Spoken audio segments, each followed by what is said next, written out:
نستغفره ونؤمن به ونتوكل عليه ونعوذ بالله من شرور أنفسنا ومن سيئات أعمالنا من يهده الله فلا مضل له ومن يضلله فلا هادي له ونشهد أن لا إله إلا الله وحده لا شريك له ونشهد أن سيدنا وحبيبنا وشفيعنا وسندنا ورحمتنا ومولانا محمدا عبده ورسوله أما بعد فأعوذ بالله من الشيطان الرجيم بسم الله الرحمن الرحيم إن ينصركم الله فلا غالب لكم وإن يخذلكم فمن ذا الذي ينصركم من بعده وعلى الله فليتوكل المؤمنون. رب العالمین قرآن شریف کے فرمائے کہ تاسو ہر وقت کے مانا مدد غواړئ او زما دین سره امداد کوئ کہ تاسو زما دین سره امداد وکئ او زمانه مدد غواړئ نو زه به تاسو سره مدد کوم او چې چا سره الله مدد وکړي په هغه څوک ځان نشي اوچتولی هغه څوک نشي راپرځولی هغه څوک نشي رالاندې کولی هغه څوک نشي ملامته کولی او چې خدای چا سره امداد نه کوي او الله څوک خفه کړي بل څوک شته چې هغه سره امداد وکړي نشي کولی. وعلى الله فليتوكل المؤمنون وی مؤمن له پکار دی چې په الله باور وکړي. واقعی هم داسې د زمارونو چې څوک هم د الله د دین مدد کوي او په هر ځای کې د الله نه مدد غواړي نو الله ورسره مدد کوي او کړی هم دی. حضرت ابراهیم علیه السلام وګورئ ټول قوم مخالف دی، بادشاہ مخالف دی، پلار مخالف دی، مور مخالفه ده، تربوران ټول ورسره مخالف دی او دی یک تنها دی. یو ورسره خپل رواره دی حضرت لوط علیه السلام، یو ورسره بیبي ده حضرت سارا، دا دوه کسان دی ورسره، ټول قوم مخالف. دی حد ته خبره ورسېده چې ورته وغورځاو، لیکن د ابراهیم علیه السلام په الله باور وه او په الله اعتماد اور په خدای ګلې ګلزار کړ چې کله یې اور ته غورځاو د اسمان فرشتو خدای ته چغې کړې یا خدای دا خو دومره اور دی چې د پاسه پې مرغۍ هم پر نشي والی او ستا یو مقرب بنده دشمنان نن اور ته غورځوي او نن پې هغوی خوشحالي کوي بیځای مدد که څوک کوي وکړي خو له اول تې تپوس وکړي که دنه غواړي مدد وکړي. د باد او د طوفان فرشته راله زه دل راغلی مو د الله په خوښه راغلی ځکه فرشتې چې څه کارم کوي بې د الله د خوښې نه او د الله د حکم نه نشي کولی. یو ځل حضور پاک د جبریل علیه السلام نه تپوس وکړو وی ته ولې زیات تر نه راځې زیات راځه که نه ځکه په جبریل علیه السلام په راتلو به حضور پاک ډېر خوشحالېده ابه د خدای نه راته د خدای استازی به نو اوس هم چې د چا د معشوق استاد چاله راشي نو دی ورته خوشحاله ته چې راځې دې نه زیات ولې نه راځې الله حکم نازل که قرآن شریف کې الله آیت نازل که وما نتنزل الا بامر ربک مونږ بغیر ستا د رب د اجازت نه نشو راتلی مونږ ته چې الله ووی لاړ شه نو راځو او چې خدای نی ویلی نو مونږ نشو راتلی. نو فرشته ورته وایي چې ما د الله نه اجازت غوښتی دی اوس به دا اور اوچت کم طوفان زلزل براولم او د نمرودیانو په دا کورونو کې به وردن نکم تا به بچ کم دا ټول به وسوځي په خپل ځان به کوم ټولې کوټې ورڅه به ولوستدو ما خود الله وی چې تپوس دې وکړه واما الیک فلا تا تاجت نه الله ته ځان نه غواړم دومره په الله بروسه حالانکه چې او ته وی الله نه اجازت غوښتې دی خو الله وی دنه تپوس وکړه خبره خلاص دې کې څه دي باران والا راځي که ته حکم کې چې اوس باران حکم اور به مړ کم الله وی وکړه سره مدد خو تپوس دې وکړه اما الیک فلا تا ته مې جت نشته ما الله اینی الله مې ویني بس الله خوشحاله دی سو دې سوالم زما مقصد څه دی دا الله رضا الله خوشحاله دی و دې سوالم الله په خوشحاله نی بچپن مې کې هیڅ څه دی اورته وګورځو الله فورا حکم کوي اورته یا نار کونی بردا وسلاما علی ابراهیم په ابراهیم یخشا خدا سے یخم نه چې دله ضرر ورکې معتدل چې ډېره یخني پکې نه هم اقه اور کې نمرودیان ورته نشو نږدې کېدلی د ټال په ذریعه ورته ورغورځاو ابراهیم علیه السلام پکې الله محفوظ کړ ان ینصرکم الله فلا غالب لکم الله وایي چې زه ستاسو مدد کوم تاسو څوک نشي راپرځولی تاسو ته څوک نقصان نشي رسولی تاسو نشي بېعزته کولی تاله مالی تاوان هم څوک نشي درکولی خو چې زه چا مدد کوم دا دې مدد یې وکړو او بعینه دا یو مسله زمونږ د نبی کریم صلی الله علیه وسلم یو امتي ته پېښه ده مسیلمة الکذاب د نبوت دعوه کړې وه د حضور پاک په زمانه کې دوه کسانو د پیغمبرۍ دعوه کړې وه غټ دوه غټ یو مسیلمة الکذاب او بل اسود عنسی دواړو د پیغمبرۍ دعوه وکړه نبی کریم صلی الله علیه وسلم یو ځل صحابو ته فرمایل وی خوب مې ولید چې زما په دې لاسونو کې د سرو زرو بنګړي دي نو پیغمبر له خو سره زر مناسب نه دي سره زر خو په سړو منع دي سړي به نه اچوي او بیا پیغمبر له په لاس کې بنګړي د سرو زرو ډېر مې طبیعت بد شو طبیعت میں بد شو کرہتہما طبیعت میں بد شو فقیل لی پدا خوب کے ماتویلی شی چپکے والا ورکا یہ خوب کے ماتوی فنفختہما فطارتا چپکے میں ورکل لکہ دا بعد غندی وال وطل ختم ویلی شو وال وطل ہاں واپس صحابہ تا پوس کی دا اللہ رسول تعبیر سرے ویدا دو کسان دی مسیلمة الکذاب او اسود عنسی د پیغمبرۍ دعوه کړل بوج را باندې راغی په دماغو باندې ولی ځکه نبی علیہ السلام فرمایي لا نبی بعدی ما نه پس بل پیغمبر به نه راځي انا خاتم النبیین د ټولو پیغمبرانو اختتام په ما شوی او حدیث پاک کې راځي مضبوط حدیث دی چې نبی علیہ السلام فرمایي زمو د نورو پیغمبرانو مثال دی یو بلډینګ دی یو بلډینګ سړی جوړ کې او ښې خشته ښکلې او د یوې خښتې ځای پکې پاتې شي نو یو سړی راځي او په دې بلډینګ چکر لګوي یاره ډېر اعلی محل دی ارمان چې دا یو خښتې ځای پکې خالي پروت دی دې سره دا بلډینګ لګي او پټې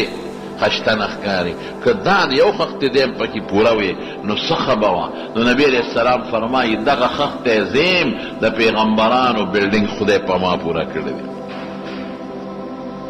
نو دا په ما بوج شو خو دا خشوه چې دما ته الله اخودل چې دا دواړه به په یو پوکي ختمیږي او واقعي په یو پوکي خدای ختم هم کړل نو حضور پاک امت صحابي دا یو تابعی دی ابو مسلم خولانی مسیلمة الکذاب گیر کړ چې ګیرې کزان تیرا پیش کو وی په ما به ایمان وروړي ما به پیغمبر منې وی زه خو تا پیغمبر نه منم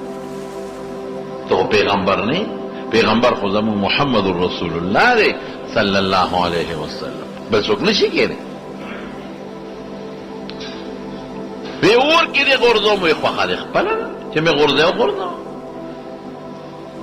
اوری بلکا غرغندے کا او خلقو تاوی دے دما نبوت نمانی دما پیغمبری نمانی دل سزا ورکم دیر وی خلقو دا یمن ورپسی غیر چا پیرا چې اورې بلکې وی دی اور کې دی غورځوم وی ته به مې رستو غورځی د ورته مخکې ټوپ کوم ته مې رستو غورځی د مخکې ټوپ کوم او ابو مسلم خولانی رحمت الله علیه هغه وی بسم الله الرحمن الرحیم الله اکبر د الله نه مدد دی داس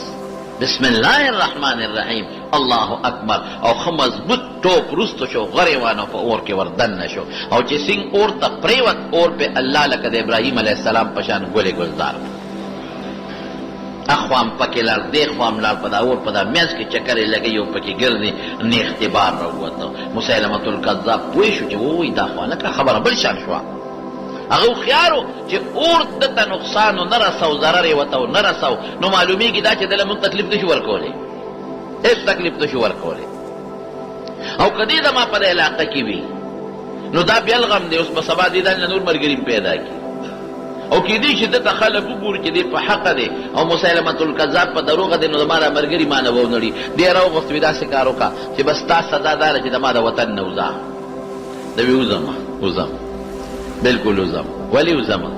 ما سره الله ډېره لویه مهرباني وکړه زه خدای اور کړم او ته راته پړ کړې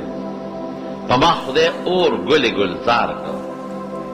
او تاسو ټول زما دشمنان مخالفین یې اور ته غورځولم او خدای زه بچ کړم نو د هغه الله د رضا دپاره زه ستا د وطن نه وځم او کوم وطن ته ځم د نبي کریم صلی الله علیه وسلم وطن ته ځم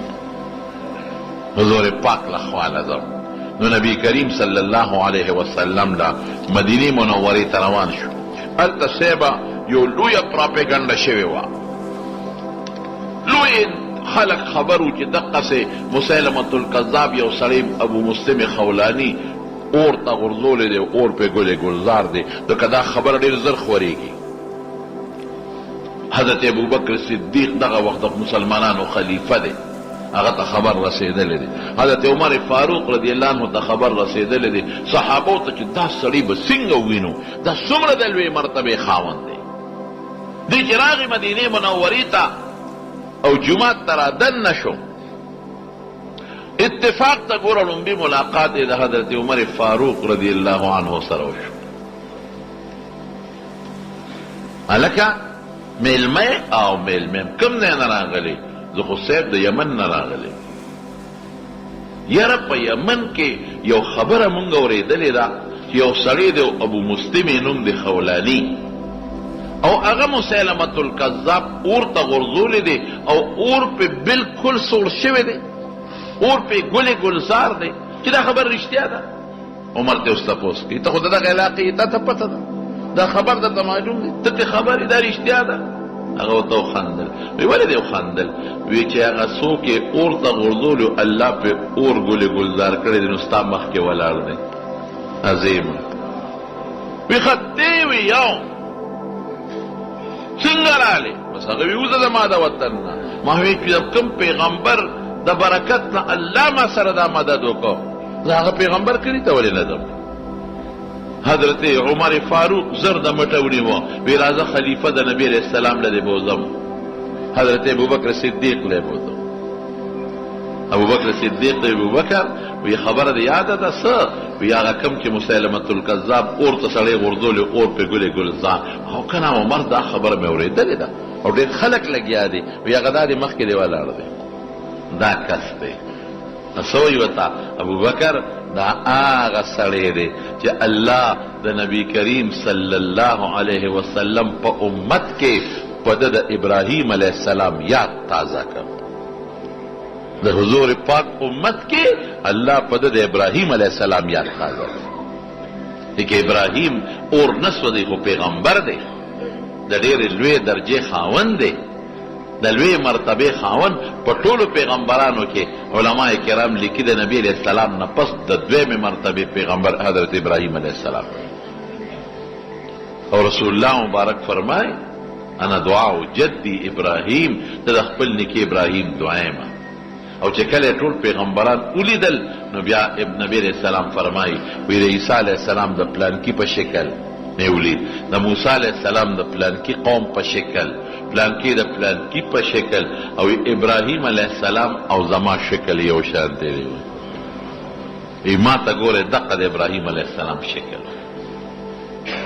او نبی کریم صلی الله علیه وسلم د نبوت نه مخکې چې لا وحی ورته نه راغلی او عبادت یې کو نو د ابراهیم علیه السلام په دین لګیو او پیغمبر علیه السلام فرمایي چې زما د دین اکثر مسائل شرعیات جزئیات دا ټول د ابراهیم علیه السلام دی. نو کاور نسو دی خو پیغمبر دی او دا د نبی کریم صلی الله علیه وسلم صحابی نه دی، یو تابعی دی. تابعی هغه چاته وي، صحابي هغه چاته وي چې د نبی علیہ السلام سره د مسلمانۍ په وخت کې ملاقات کړي،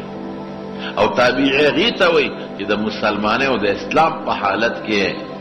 د صحابي سره ملاقات کړي. نو د صحابي نه دی، تابعی دی، او خدای په د حضور پاک په امت کې د ابراهیم علیہ السلام یاد تازه کوي. ولی الله قرآن کې ویلي دي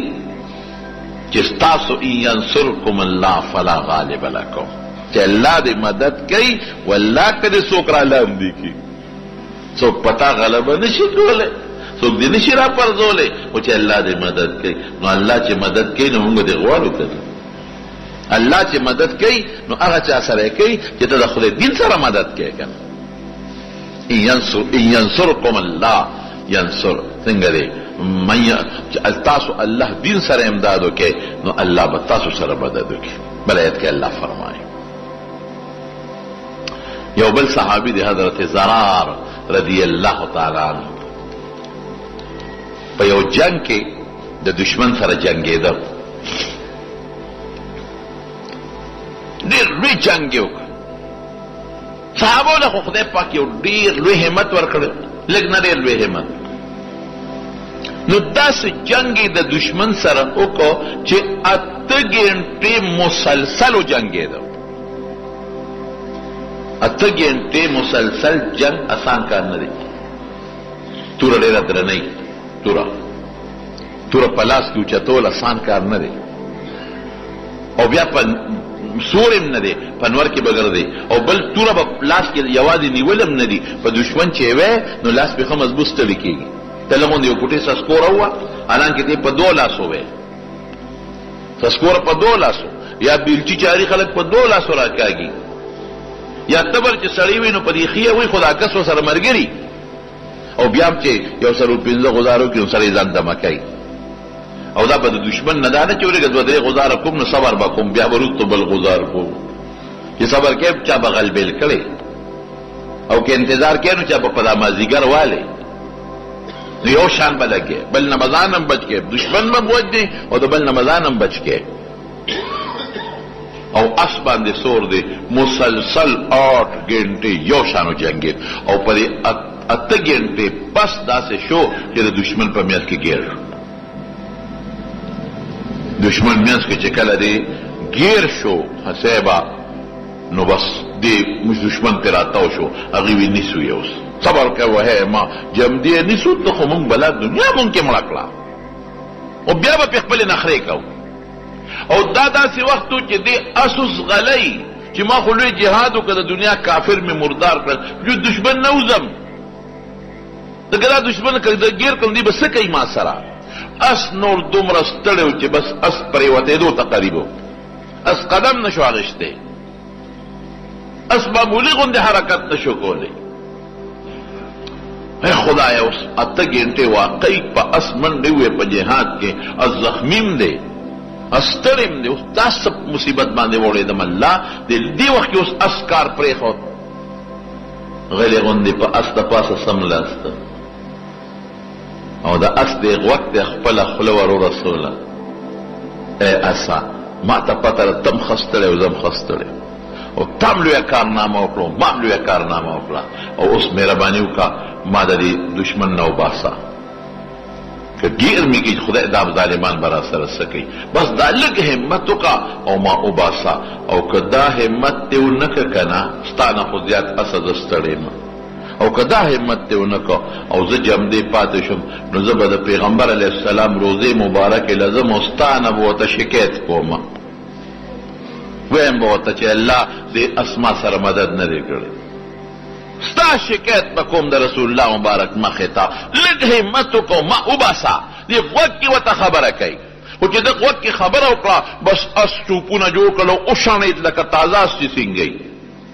او داسې تیز قوت د میدان نه چې دی د هغه دشمن د میدان نه پورې را پورې بار وویسته. ور الله چې مدد کوي بس خبره خلاصه ده کنه، دا حیوانات د چا په لاس کې د الله. قرآن حکیم کې الله وسخر لکم الانعام، ما څاروي ستاسو تابع کړي دي. ګرې چې خدای مدد نی، قسم په خدای که په خر باندې بار یوسي استانه کمزورې خو نه دی. یو دولت یې درکړې دا بوجام بدله مات کړي. اتی نه به څوک کاروي؟ یو ماشوم په اتی سورې وګړی، یو ماشوم په سنډا باندې یو رکوټې ماشوم ناست دی او چوکه ورکوي او سنډاز غلی، او په غوی باندې یو رکوټې ماشوم ناست دی او ګډبارې پې د پاسه اچولي، او یو ماشومي بچې او اوخلې په پوزه کې پړې چولي او ځان پسې راکوي. دا الله کار دی، دا الله د انسان دپاره تابع کړي دي. قرآن کې الله وایي چې الله دین سره ته مدد کې، رب دې مدد کوي. دا قانون دی، هر میدان کې به رب العالمین مدد کوي. خو که تا د رب العالمین دین سره مدد وکړي. صحابه کرام هغوی خو په دنیا خواره شو، افریقې ته لاړل. چې افریقې ته لاړل، د افریقې دا خلق خو تور ډېر مضبوط خلق دی، ډېر زیات پهلوانان دي افریقې والا. او صحابه چې د یو ځای نه د افریقې ته ځي نو په دریاب لاره ده، بله لاره هم نشته. دا د جدې دا دریاب چې دی د دې نه یو طرف ته جده ده او دا سعودي حکومت دی، او د دې نه پورې غاړه سودان او دا علاقې دي. منځ کې لوی دریاب دی، دا حبشه او نیجیریا او سودان د سمندر دریاب د پورې غاړه دی. نو چې په کشتو کې یو قوم ځي نو ډېر تلیم نشي، کشتی کې به څو نه راځي. چې ډېره غټه کشتی هم نه، 100 دې پکې راشي، 50 دې راشي. هغه زمانه کې دونه غټه کشتی هم نه وي، 200 دې راشي. نو ته به یو 10 کشتی تیار کړې او 20 به تیار کړې او به پورې دی. نو چې په هغون قوم ورځي، یو 1000 کسان ورشي، 800 ورشي، نو دا د لکونو مقابله کم ځای کولی شي. دوی چې څنګه لاړل، هلته یو قوم هغه زمانه کې بربر به یې ورته وي، ډېر بهادر خلک و، جنګجو. اوس هم په دې حج کې په دې مکه مکرمه په دې مدینه منوره کې دا توریان خلک ډېر وي، دا ډېر تکړه خلک دي او ډېر مضبوط دي، پهلوانان خلک دي، درانم دي، بعضې پکې ډېر درانم دي او طاقتمن او مضبوط هم دي. چې صحابه څنګه ورسېدل هلته، او د افریقې ځنګلې اوس هم یادې دي، ځنګلې د مارانو نه، د لغمانانو نه، د زمرو نه، د شرمخانو نه او د اتیانو نه ډکې دي. دوی چې څنګه رالل، دوی ته چا وایي چې ګورې مهرباني وکړې او په دې ځنګل مو ورځئ، او که په دې ځنګل تاسو ورلې نو په دې ځنګل کې داسې قسمه خطرناک حیوانات دي چې مړه به هم کړي، تباه به هم کړي. نور ځای خوشتر ځکه دشمن نه چې سړی امن اخلي او د دشمن نه ځان پټوي، خو په ځنګل کې به پټېږي. دوی خود لګیا دي د جهاد تیاری کوي چې شپه چې ته تېره کړو او لږ دمه شو، نو بیا به د ځنګل نه وځو او څه طریقه به جوړو. چا ورته وایي چې ګورې پام کې ځان مه وژنې، په ځنګل ورنه شئ. د دنیا اجدهاګانې دي پکې، د دنیا زمري دي پکې، اتیان دي پکې، شرمخان دي پکې. صحابه خو صحابه چې ځنګل ته ورنږدې شو، نو ځنګل ته آواز وکړو، اے د ځنګل حیواناتو. هغوی ته آواز کوي، اوس موږ د نبي کریم صلی الله علیه وسلم صحابه یو، او هغه دین چې الله ولا نبی علیہ السلام دنیا ته را لېږلی دی، دا هغه دین د خدمت دپاره راوتي یو، دا هغه دین د ګټلو دپاره راوتي یو. نو اے د ځنګل حیواناتو، یوې شپې له مونږ ته دا ځنګل خالي کړئ، مونږ یوه شپه پکې کوو. اوس که دې زمانه کې دا آواز ته وکړو، خلک وایي لیونی دی. که چرګانو په حرم کې ودرېدې، پنډورو چرګانو ته د آواز وکړو چې دا ځای راته خالي کې، خالي به کېده. او یا دا غوی په اخور کې ودرېد، یا خر دا ځای ولاړ دی، خر په سړک د پاسه ولاړ دی، هغه په سړک په منځ ولاړ دی، چاته خو لاره هم نه پرېږدي. او تا ورته وایي خره زه خو ډېر پټکې مې په سر دی او دغه یمه ملا یا طالب یمه او مهرباني وکړه دا لار راته خوشې کړه. رښتیا وایه ته بیا خوشې کړي، او تر دې خوا چې پته دی ولګي خلکو په دغه ولاړي په ریلګاډي په پټلۍ ولاړي هلته په ریلګاډي را روانه دي ورته په یو سترګه ګوري چې ته خو رانږدې شې چې برغ علت یې درکو به او که نه درکو چې ریلګاډي پرې راشي نو بیا خر یې ونه علتوي هر څه بېغمه وي داسې به وکړي د سره صحابه کرام ول آواز ورکوي نن شپه مونږ راغلي یو او مهرباني وکړئ دا ځنګل مونږ ته نن شپې له خالي کړئ مونږ پکې شپه کوو او چې بیا مونږ شپه وکړو نو بیا وله تاسو راځئ خپل ځنګل لم قسم دی چې حیوانات د ځنګل نه داسې روان شو لکه چې یو سړی د خپلې ګډې چیلې د ځنګل نه شړي داسې روان شو او زمرو چې کومې زمری دي ښځې دي هغې خپل بچي په خولو کې ونیول او په منډه تښتېدل او اتیانو خپل بچونه خړتمونه تاو کړل او تختولې او ماران او چې څومره حیوانات او درندګانو په یو سال په شړو روان دي او ځنګل خالي کوي چې ځنګل ورته خالي شو نو صحابه وردن نشو شپې پکې وکړه بربر قوم چې رالل خبر شو چې دا لا کوم خلک دی د تاسو سره څه دم چوپ دی موږ خو دې ځنګل ته راتلی نه شو موږ نه خو چې څاروي راشي رالی کټ کټ کی موږ نه خو چې ګډه راشي رانه قلب کی دې ته خو موږ نږدې نه شو راتلی او دا دومره په سوونو زرګونو موږ په خپلو سترګو ولیدل چې زمري روان دي تښتي او بیا داسې سړي تښتي چې کوم اوسۍ دی ځي هغې ورته غږ هم نه کوي حالانکې دا خو د یو بل دشمنان دي ځنګل کې چې کوم حیوانات خو د یو بل دشمنان دي نو داسې امن سره روان دي ته به وایې چې دا ټول د یو بل رور خور دي تاسو سره کوم دم چوپ دی وی موږ سره دم چوپ شته که نه تاسو ته به مو ښایو څه دم چوپ دی هغه د ایمان او د اسلام دم چوپ دی د نبي کریم صلی الله علیه وسلم د ملګرتیا دم چوپ دی دا مونږ ته نه ښایي چې دا دم مونږ زده کړو دغې له راغلي چې دا دم درته وښایو که نه دغې له راغلي یو هغه ټول بربر قوم چې په کلمه نه په اودسم نه پوهېدل هغه بربر قوم چې جامو اغوستو باندې هم نه پوهېدل هغه بربر قوم چې بربن به ګرځېدل په ځنګلونو کې به ښځې او سړي او جینکۍ بربن ګرځېدل لکه د سارو په شان ژوند به یو بل سره تېرو هغه بربر قوم چې هغې په یخ او په ګرم هم نه پوهېدل هغه بربر قوم چې تهذیب نه نو خبر انسانیت نه نو خبر او په ځنګلو کې به داسې ژوند تېرو لکه د سپو په شانتې او د ځناورو په شانتې مږې به یې خوړې پیشوګانې به یې خوړلې او چې پکې به کم ناجوړه شو کم سړی به پکې ناجوړه شو نو هغه خپل ناجوړه پلار تره به حلال کو د هغه غوښې به یې خوړې بلکل ځناور او درندګان قوم دې سره به جنګ څنګه کوې هغه بربر قوم چې دا حالت ولیده نو مسلمانانو ورته کلمه وښوله نو الله پاک د سیل مې ټول مسلمانان کړ د رسول الله مبارک په دین کې ور داخل شو د سیل می ایمان او مسلمانان جامع او پیجندلا خدای او پیجند رسول او پیجند خزه او پیجندلا خور او پیجندلا مور او پیجند یخ او ګرم او پیجندل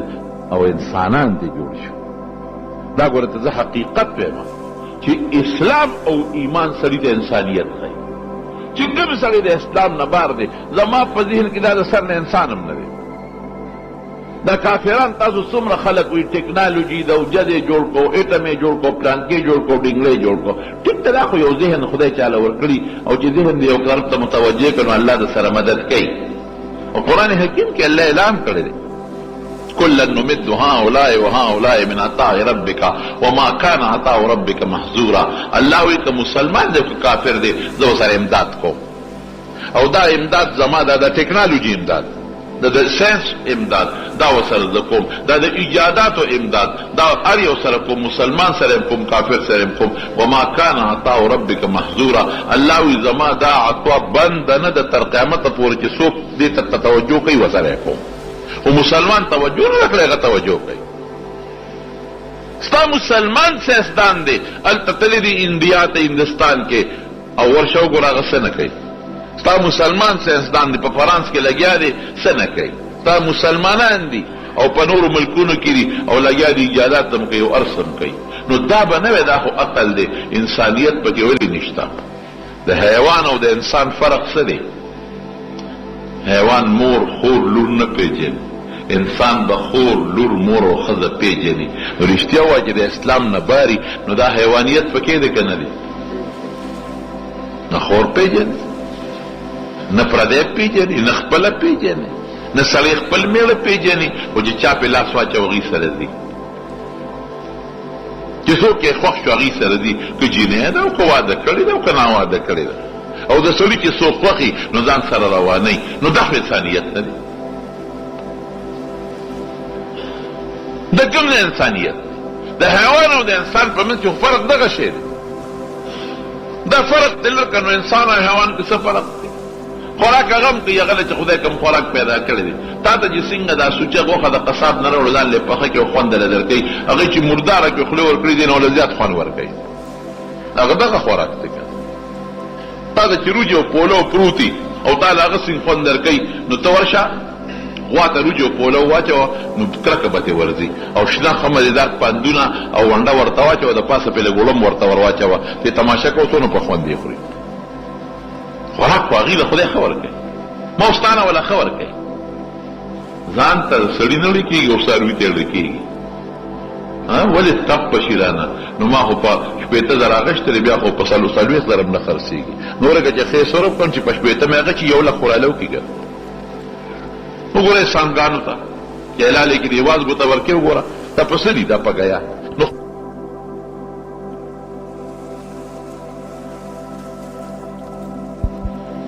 او که ته وایې چې یاره څاروي خو په یخ او ګرم او کوټه، نو هغه له خدای داسې سربن او داسې ویښته ورکړي چې هغې په دغه څیزونو نه پوهېږي. هغه چې د لږ سوري ته کبل دا د هغه دپاره داسې لکه چې په محل کې ولاړ دی، ټینشن یې نشته، پریشاني نشته، ته خو په ټینشن او پریشانۍ کې پروت دی. نو ستا او د څاروي فرق دقه دی چې هغه کې د انسانیت خوبۍ نشته او په تا کې د انسانیت خوبۍ. نو که تا ځان مسلمان کړ ته به انسان یې، او که ته کافر شوې الله دې وساته، نو بیا به تا ایمان، بیا به تا انسانیت بدلي. هغه بربر قوم چې حیوانیت او پکې الله د هغې صحابه د وجې نه ټول افریقه خدای مسلمانه کړه، ټول توریان د سیل مې خدای مسلمانان کړل، انسانیت یې وپېژن، ایمان او اسلام یې وپېژن، بربنټوب یې ختم کړ، خور او لور یې وپېژندله، مردارې ختمې شوې. زمارونو دا ولې؟ دا صحابو د وجې، صحابو سره ولې؟ الله مدد وکړ، الله ورسره مدد وکړ. یو قوم تاتاریان مشهور قوم دی، لوی تاریخ لري. تاتاریان دی لاړل یو علاقې ته، هغه علاقه کې مسلمانانو دی په حمله وکړه. چې حمله پسې وکړه په دې مسلمانان خو پوه شو چې دا خو تاتاریان دي، او تاتار قوم بودو قومو، او دا سیوله کړه دی دا چې ماره ته مخکې دا کوم دغه یاد کړل، بربر یاد کړل، دقسې خلک چې مسلمانان پوه شو چې تاتاریان خو را روان دي او زمونږ په وطن حمله کوي، نو دې ته وتښتېدل، ټول وطن یې ورته خالي پرېښود. لوی عالم دی، بزرگ دی، ډېر لوی عالم او بزرگ، سید احمد دربندي رحمت الله علیه. هغه مسلمانانو ته څه کوي؟ وی تاتاریان را روان دي تښتو،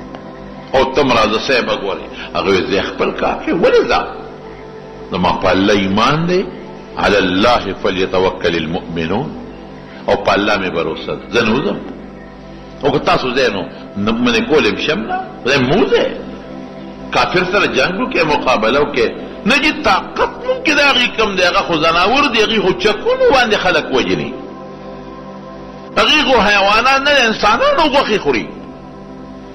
چې کوم قوم د انسان غوښې خوري هغې سره څوک جنګ کولی شي؟ هغې کې خو خپل هم چې مړ شي نو حلالي که ویې خوري، بې حلالونو یې خوري،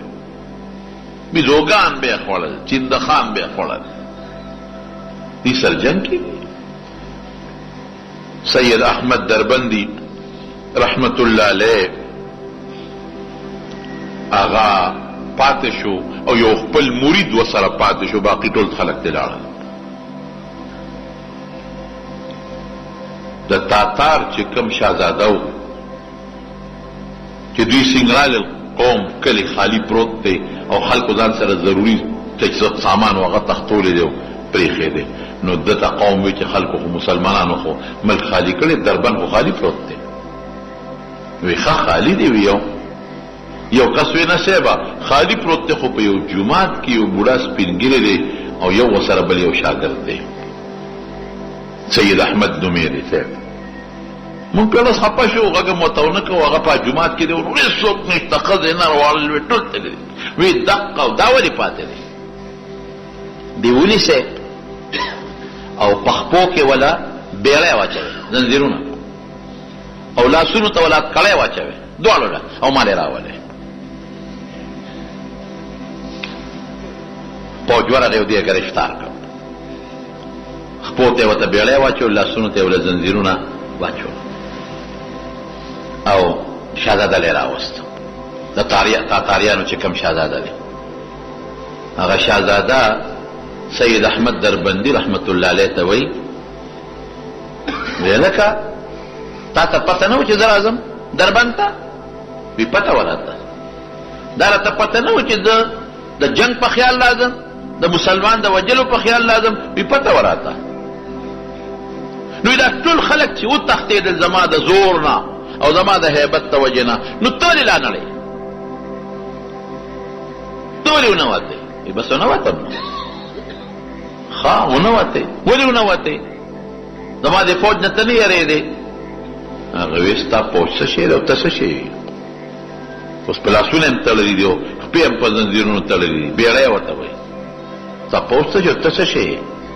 ما د خدای د کور نه چا پلار هم نشي ایستی.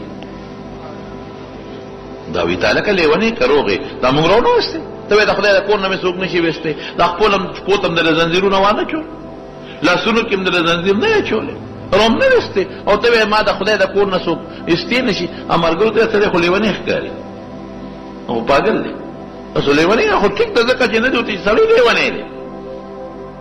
خو ما څوک نشي ایستی، هغه خو دا دې موږ ایستی او دا بیا هم دا خبرې کوي. شیخ احمد دربندي رحمت الله علیه ورته وایي زه لیونی نه یم، ته لیونی، زه روغ یم. نو ته څنګه روغ یې؟ ته چې ماره ایستی؟ وایي ستا زنځیر څه پات کړی دی سي، دا ستا زنځیر دی، خو چې لاس ته زور ورکړ نو ټوکړې ټوکړې ته خوا پرېوت، او دا ستا کړی دی، خو چې خپل زور ورکړ نو کړی ټوټې ټوټې خوا پرېوتې. وایه څه وی؟ ودې تړم په دا زنځیر، تاسو تړم، راویلم دا سټ کې لواچو، بس په هغه هیبت پرېوت. تاتاري شهزاده باندې هیبت وچو، خدای تاسو غټ زنځیر موړه قولو سره ټوکړې ټوکړې پرېوته، او غټ زنځیر خپوړه قول سره ټوکړې ټوکړې پرېوته، واقعي راوانه دي اثر پرې راغلی ونه وایي. خو لوی زنځیر دی، خو راته اسمری ته واچو، خو د ده نه هم بې څو خلاصوي. نه نه نه، بس بس بس بس بس ټول لاړل، تاسو دوه دی، یې خیر دی، زه هغه جومات ته. خو دا په دې مې پوه کړه چې دا طاقت تا کې د کوم ځای نه پیدا شو. مخله تا ته ونه وي چې زما په الله مدد امداد دی، الله نه امداد غواړم، زما په الله بروسه ده. ته نه خبر، تا ته ما قصه ونه کړه، او چې د الله باندې د چا بروسې نو الله ورسره مدد کوي. بادشاه شهزاده هوښیار و، ورته وایي داسې وکړه، دې پرېږدی، بس دا سړی به دې جومات کې ناست وي، غږ به م ورته نه کوې، ډوډۍ خوراک انتظام هم وله کوې، باقي چې مسلمان پرې نه دی. خو دا تاتاري چې کوم شهزاده و، دی به کله کله د شیخ احمد صاحب لا دربندي له تخ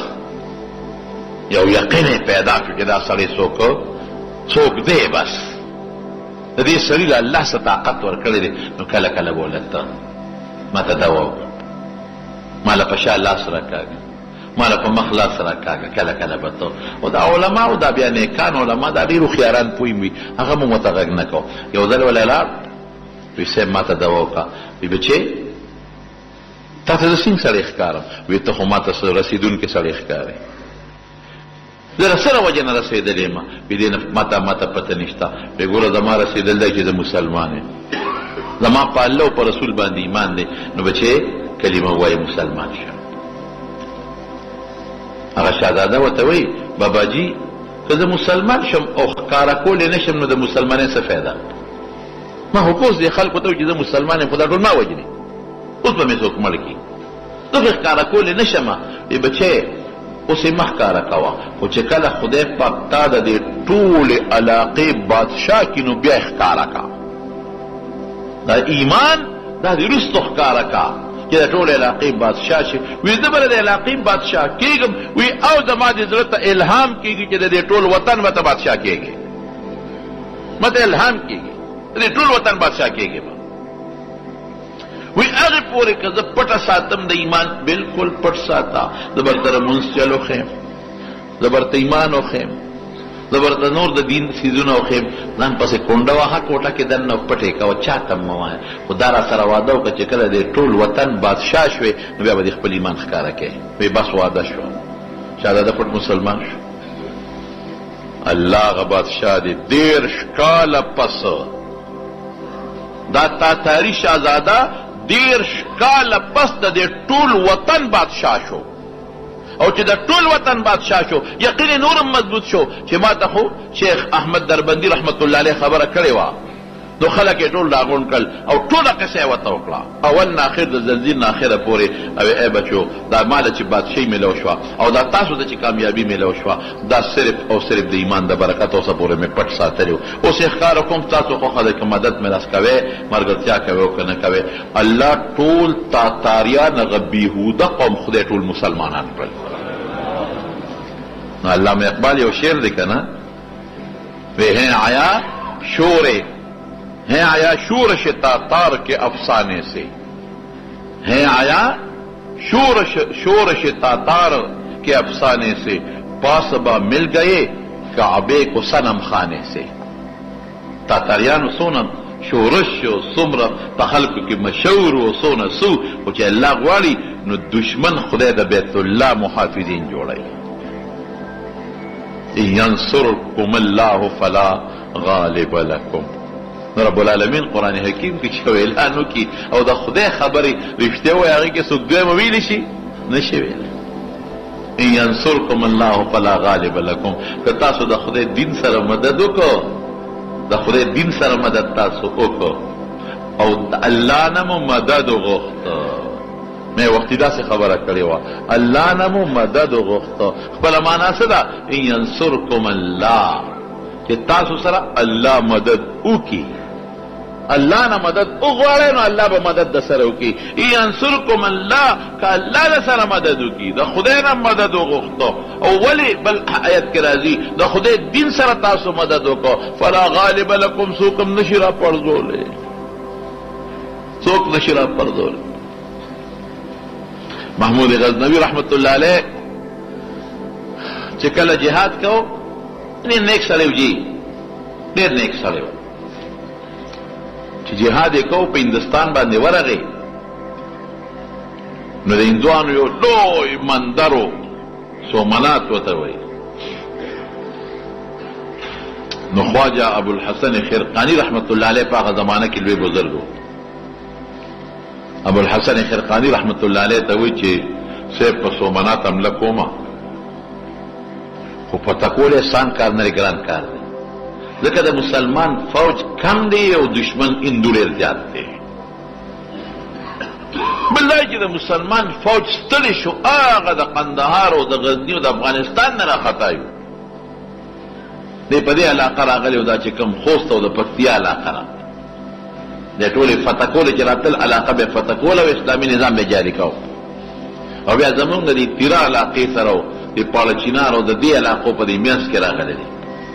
او بیا دې کوهاټ او دې طرفونو نه بیا زمونږ د سیمې ته راوړېدلی دی او د دې نه نښتلی دی د لاهور په لاره باندې هندوستان ته. او ته پته چې دونه مزل یو فوجو کې نو مړیم ته کېږي، ستړی هم پکې راځي، زخمیان هم پکې راځي، چې هلته رسېده بیا فوج یې کم و. وی دا لوی مندر دی د هندوانو دا قبضه کوم، فوج مې ستړی هم دی او کم هم دی، هندي ډېر زیات دی، مهرباني وکړه حضرت دعا راته وکړه. د عالمانو نه او د نیکانو نه دعاګانې اخلي، ښه د دعا کې کمالي دعا راته وکړه. صحابو به د نبي علیه السلام نه دعا نه غوښته او وروستو تابعینو به د غټو غټو صحابو نه دعا غوښته، دعا راته وکړه. ابوالحسن خرقاني رحمت الله علیه ول خپله چوغه ورکړه، وی بچی دا والا محموده ته مجاهدې الله باندې مدد کوي، او بیا د هندو مقابله کې مجاهدې الله به مدد کوي. خدا سے کار کو که کله ته مشکل پیښ شو دا چوغه مخکې دا او الله چوغې نه مدد کو مغواړه الله نه بغواړي والله ته وایي چې الله دا چوغه داسې سړی ده چې ستاسو د هغه په منځ کې یو نسبت شته نو خدای د هغه نسبت د خاطره ماله فتح راکړي. محمود غزنوي رحمت الله علیه چې کله جنگ شروع شو دشمن په ډېر زیات او دا کم او د مرګري ستړي مو نو دی او یاري چې به زما مرګري خو ستړي دی او پکې به دنیا زخمیان هم شو دنیا شهیدان هم شو او دا باقي ختميږي او بس بیلو جنگ څوک وطن هم پردی دی. نو فورا د ابو الحسن هرقاني رحمت الله علیه خبره ورته یاده شو د شپې پاسېده خدای ته ډېر وجاړل نیکان بادشاهانو او چوغې کې خودا وی الله ما خو هغه د زمکه د یو سر نشورې مو د استاد په لار کې جنګېږم فوج مې ستړیم دی او زخمیان هم شو لګم دی او دشمن ډېر زیات دی. الله دا چوغه چې چاره کړې ده که نه نو الله ستاو د هغه په منځ کې یو نسبت دی ربا د هغې نسبت لاج وساته د هغې خیال وساته او زما فوج له کامیابي ورکړه. چې سار وختي جنگ شروع کو خدای پاک کو جنگ الاوڑے کو یا خود د دشپوچ کمزور مسلمان او یا خدای مسلمان له طاقت ورکو او داسې طاقت الله پاک مسلمان له ورکو چې هغه بیلات د طرف نه خدای ګټې طرف تکل او دشمن اندو او تختید او سومنات خدای فتح کړ جنډه په ودرېده. دا مثالونه شته ستا په 1965 کې چې کله هندو په پاکستان حمله وکړه د مشرانو ته یاد را خبره د شپې حمله وشوه پېشمني حمله وشوه پېشمني او داسې حمله وشوه چې د هندو مشر څوک و نیرو که څوک و شاستري هغه وی زه به د سار ناشته په لاور کې کوم خو مضبوط حمله وکړه چې رښتیا خبره پوځ یې ډېرو طاقت یې ډېرو د مسلمان طاقت کم و د ایوب خان زمانه و 500 ټینکونو ښه مضبوط حمله وکړه او زمانه د ایوب خان و او چې رښتیا خبره د ایوب خان هغه تقریر که تاسو واورئ نو حیران بشي هغه داسې تقریر وکړه چې مسلمانانو جړل او آپ نے کس کو للکارا ہے آپ نے ایک مسلمان قوم کو ایک غیرت مند قوم کو للکارا ہے تا څوک چا طرف دعوت د جنگ ورکړی دی څوک تیر اوچت کړی دی مسلمان غیرتی او قوم ته اعلان وکړي نن د هنګامي اعلان کوم او په دشمن ډېره مضبوطه حمله کړې ده ودرېږي د خپل فوج سره شاته په شاته او واقعي چې قوم د فوج شاته ودرېده او ټینکونو ته به سملاستېدل ځان پورې به بمونه تړل او ټینک ته به سملاستېدل خدای پاک مسلمان لبری ورکو هندو خدای پشاکو تخته او د دنیا ټینکونه یې ونیول د دنیا سامان یې ونیول. الله باندې چې کله باور وکړي انتم العلون ان کنتم مؤمنین الله باور وکړي نن د ټولې دنیا کافر د مسلمان خلاف ګورې راغون شوي او بالخصوص زمون پاکستان د سترګو ازغیره د ټولې دنیا د کافرو نن پاکستان زمونږ د سترګو ازغیره او دا یاد وساته خدای مکا خدای مکا خدای مکا که پاکستان د منځ لاړ نو بیا به ګورې ټوله دنیا دې جړقېدلې بل ځای به مسلماني پاتې نشي. دا د مسلمانۍ ټیک ته چې اسلامي نظام پکې نشته خو د مسلمان قوم یو قوت دی پاکستان او انشاءالله العزیز په دې مسله کې زمونږ که فوج دی او که زمونږ مسلمان قوم دی د هندو په مقابله کې ټول یو دی الحمدلله نشي کامیابی دی انشاءالله. اوس هم راوتی دی په کشمیر کې ځای په ځای د دنیا کشمیریان غریبانان شهیدان کړل او لګیا دي فوج زمونږ ورته مقابله کې ولاړ دی او انشاءالله العزیز چې خدای پاک با کافر له هندو